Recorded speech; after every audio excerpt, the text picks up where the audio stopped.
already in 2021, it entered into a phase that will be very, very long, a long grind down and slow decline.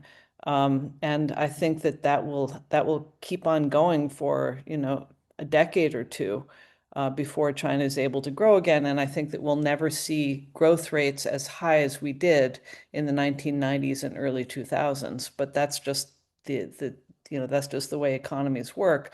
Also, China fed its growth with a ton of capital investment for a number of years, and that strategy has simply run its course. I think the next decade was a little bit of a trade-off. Like people were still getting rich, but there was a lot of repression of thought and expression. And then, by the time the Olympics rolled around, that was really that trend became really strong. And by the early teens, it kind of, the economy started to get slower. People started to be more depressed about being there. And certainly by the time of COVID, that was true.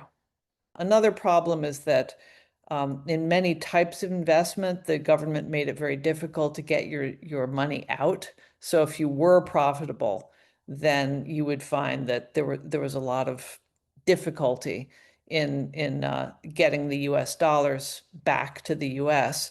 And so people, once they had that experience, they stopped trusting it. Um, a lot of it is around poor statistics, and a lot of it is around these arbitrary arrests in China or the what do you call them? When you stop people from leaving because there's some active legal dispute.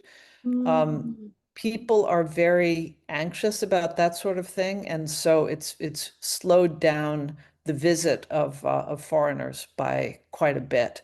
And when people don't go into China, then they don't invest. As to the first part of your question, those new areas, high tech areas, are a very small portion of the economy, and they don't whether or not batteries or EVs are growing, that doesn't bring up the rest of the Chinese economy. So it does something for some people, but not for a lot of people. Secondly, China's economic, what would you say, 特色? Its specialty or something in the Chinese economy is to make things at scale very cheaply. So that's really kind of a superpower, the China's ability to build at scale, but it also doesn't create deep value. It tends to undercut value of the existing products on the international market, to overtake the production of foreign companies that have had those niches in the past, and to hammer down the prices. So the beneficiaries of those technologies tend to be the export markets that buy the same products cheaper than they used to buy them. So that's definitely a benefit, but it's not necessarily a benefit for the people of China.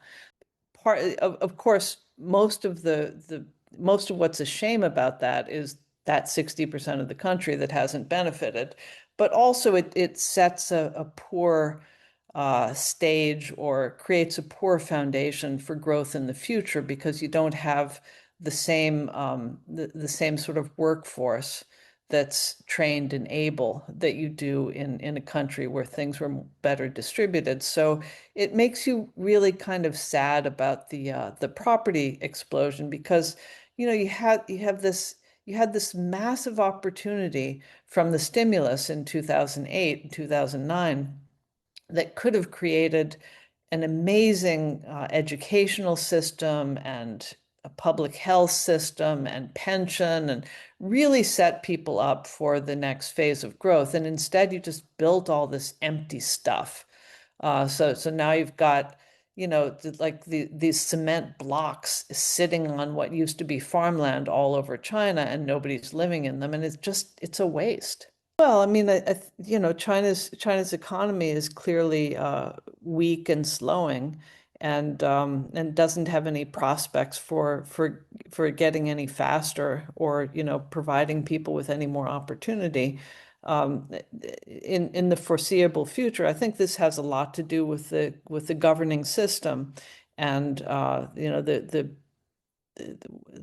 people who want to control China and how they want to control it. There's a lot of deep reforms that the economy needs, but they wouldn't be to the benefit of the ruling party, so they're not ever done.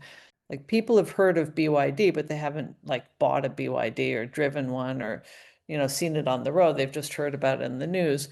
Otherwise, the brands that you've heard of, like Qingdao, for example, are from before liberation, right? Before the communists took over. Whereas, compare that with Japan. There's so many brands that we know of, and Japanese production in the US is just, like I doubt the average American even knows that Sony is a Japanese brand, right? So that is whereas Chinese companies tend to leave the mainland as if they were, deep sea divers, in a capsule with their oxygen and always with making sure that they're tethered to the mothership because, God knows what might happen, and bringing as many Chinese workers as you can with you, and, staying in dormitories and eating Chinese food, and, just making sure that you're not too like polluted by the outside atmosphere. That's kind of the way Chinese companies come abroad. I mean, Luckin Coffee, I haven't looked at in quite a few years because I figure, it went private. It's off over the counter shares went way up in value. The narrative became, oh, well, they've cleaned out all the problems and now they're back. I doubt it. I think that once companies have problems like that, then the problems stay around. They just, change their character. But I haven't gone back to take a look. You have to wonder about the um, the benefit to the Chinese people of these humongous trade surpluses, because people are pretty depressed, and unemployment is pretty high. So to be stockpiling 1.1 trillion US dollars a year is really pretty remarkable. So if you have that type of trade surplus, you wonder why economically the domestic economy is not doing better. Um, as for whether it's sustainable, I mean, it's been sustained. That's becoming the trade exports have become more and more important to the economy as the economy has gotten worse. This massive engine domestically in order to replace exports. As that's declined, exports have risen. So, and imports are weak. So that's also a sign of a weak domestic economy. So one wonders how good that is.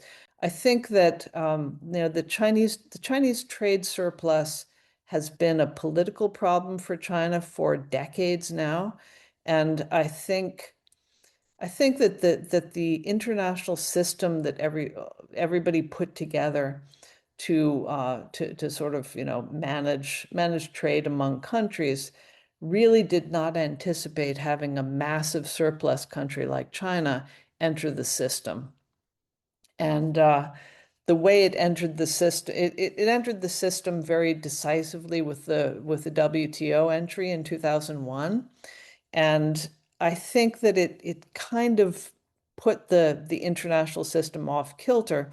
And what you've had is a problem, I think a political problem with China's trading partners, so the US and the EU principally, have failed politically to deal with the profits that were made in China by their companies, and instead have sort of blamed all the problem. They have taken all that money, all those huge surpluses that China made, plowed them into tax havens and the banking system internationally, and made them disappear into the pockets of wealthy people. Because, what is the Chinese trade surplus? It's treasury bonds in the US, it's Euroclear bonds, it's Japanese bonds, it's Korean bonds, it's international assets, right?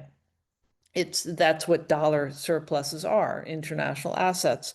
And so the fact that that countries like the US, for example, have failed to take that investment and plow it into new infrastructure here has created, or here in the United States, has created very serious political divisions and strife. It's not something that you blame on China. It's really, it's kind of nobody's, it's not to blame anybody except the antiquated political system that was built in the United States hundreds of years ago and never anticipated trade of this level. You know, Foxconn builds these cities with 250,000 people resident in one place, just making electronics for the US market or for the, you know, foreign markets much more cheaply than they can be done overseas. And is it a, you know, is it a great thing for China? No, they have to put like suicide nets outside all of these facility, all of these apartment buildings where people live. But you know, all that manufacturing did go to China, and it's created a lot of the motion of those, the transformation of those physical facilities has contributed a good deal to poverty.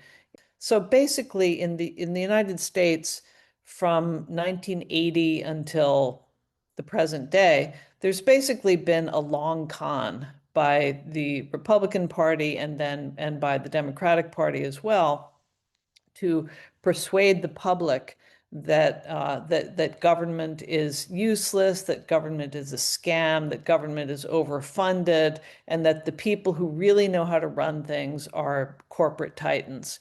And there was a vast deregulation that started with President Reagan, really, to make it to allow a agglomeration of media companies and also of capital, and to reduce any restrictions, reduce taxes and reduce restrictions on the movement of capital and all sorts of other, you know, things that were considered problematic for companies in order to raise profits for corporations and to also put more of those profits in the pockets of the managers and the owners of the companies.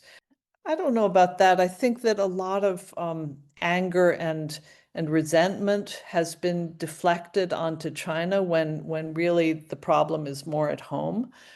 So there tends to be, you know, obviously there's a ton wrong with China politically, but in China's dealings with the United States in general, the problem is more in the distribution of the profits in the United States rather than in China per se. And yet the whole political system has, you know, how America should deal with China and deal with China's imports and what it should sell to China, these are whole separate issues. However, there is a great amount of public resentment toward China that I think is more about the quality of life in America than about China.